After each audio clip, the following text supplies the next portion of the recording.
Yamaha 250 CC সেগমেন্টে তাদের first bike launch করেছে FZ25।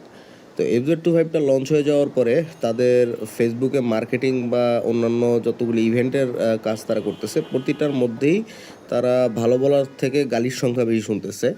তো আমি নিজেও তাদের নিয়ে একটা অলরেডি ভিডিও বানাইছি, আমার উপরে আই বাটনে ভিডিওটা দেওয়া থাকবে, আপনারা চাইলে দেখে আসতে পারেন। আর এফজেড সিরিজটা আসলে ভালো কি খারাপ আজকে সেটা নিয়ে আলোচনা করব, এবং এই প্রাইজে আপনার FZ25 কিনা উচিত কি উচিত না এটার প্র্যাকটিক্যাল কিছু কথা আপনাদের সাথে শেয়ার করবো। তো hey everyone, this is Shamsul Arifin Pias and you are watching Noob Rider. Welcome to another blog.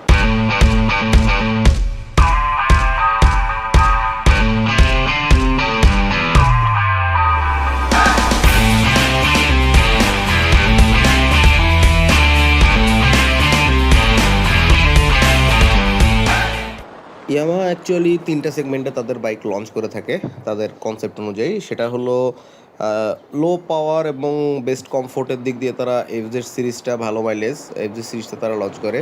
যদি আপনি নেকেডের মধ্যে স্পোর্টি ফিল পেতে চান তাহলে তাদের MT সিরিজ, আর স্পোর্টস সেগমেন্টে তাদের R1 সিরিজটা।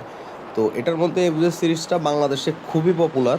বাংলাদেশের এফজেড ভার্সন 2, 3 এগুলি যদি আপনি সেল দেখেন, এটা হিউজ পপুলারিটি পাইছে। যদিও তারা এই সেগমেন্টে সবচেয়ে লোয়েস্ট পাওয়ারের গাড়ি, তারপরও মার্কেট পাইছে তাদের overall features, after sale service এগুলির কারণে। কিন্তু বর্তমানে আমরা যেটা করছে যে তারা 250 সিসি সেগমেন্টে মার্কেটে সবচেয়ে কম পাওয়ারের বাইক তারা লঞ্চ করছে, এবং 250 সিসি সেগমেন্টে সবচেয়ে হাই প্রাইস তারা ডিমান্ড করছে।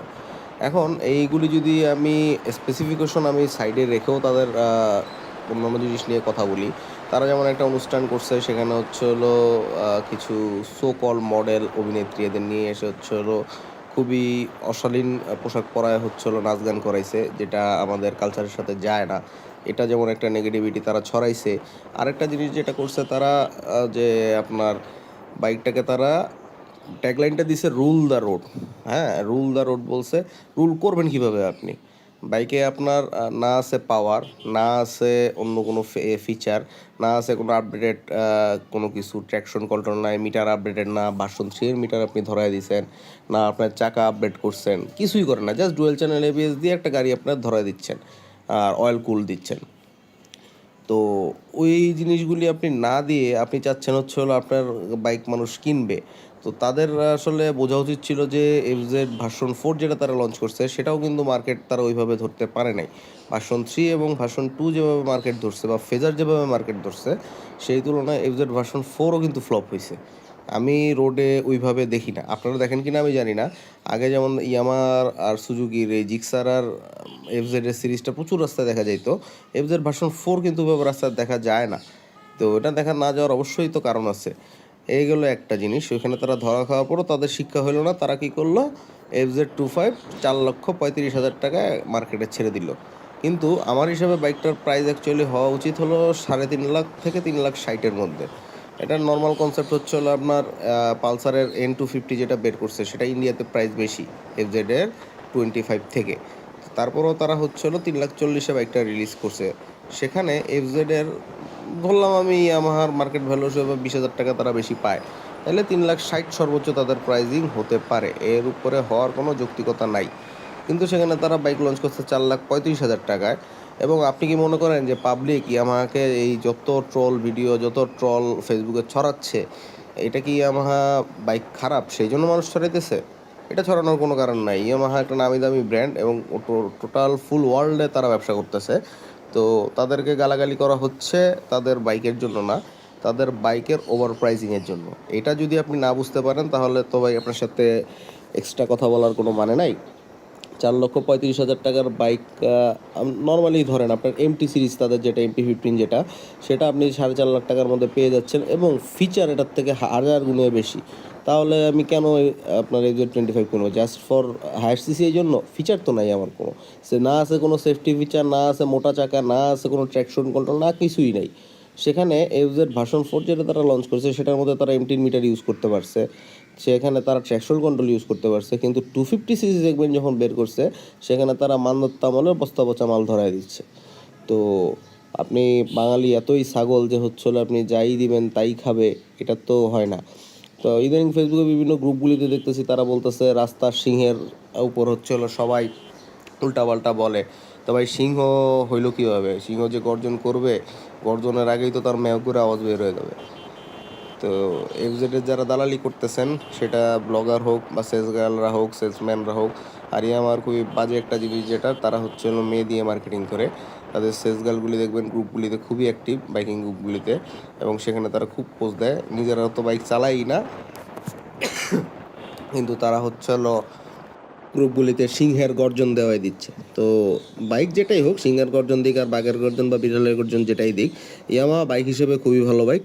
তাদের আপনি যদি হাই পাওয়ার সেগমেন্টে যেতে চান তাহলে এমটি সিরিজ নিতে পারেন। আর এফজেড সিরিজ তাদের জন্যই যারা হচ্ছে হলো আমার পাওয়ারের দরকার নাই, আমার কোনো কিছুরই দরকার নাই, আমি 250 সিসি সেগমেন্টে 150 সিসির পাওয়ার লাগবে বা 150 সিসি সেগমেন্টে 125 সিসির পাওয়ার লাগবে, তারা হচ্ছে হলো আপনার এফজেড সিরিজটা তাদের জন্য। আর আপনি যদি পাওয়ার চান তাহলে এই জিক্সার আছে, সিএফ মোটো আছে, সিএফ মোটো খুবই ভালো করতেছে বাইকগুলি। বা নতুন লঞ্চ হলো কিউজে, আপনি নর্মালি কিউজে গতকালকে লঞ্চ হয়েছে, কিউজের পাওয়ার আপনি বাইক নর্মালি ক্যালকুলেট করেন। কিউজে চায়নার বর্তমানে টপ সেলিং ব্র্যান্ড, এটা আমার কথা যদি বিশ্বাস না হয় আপনারা যে খোঁজ নিয়ে আসতে পারেন।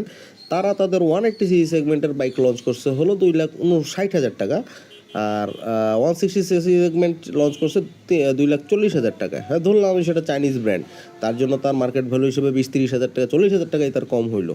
কিন্তু আপনি ইয়ামাহার তো প্রাইস আমরা জাস্টিফাই করতে পারতেছি না।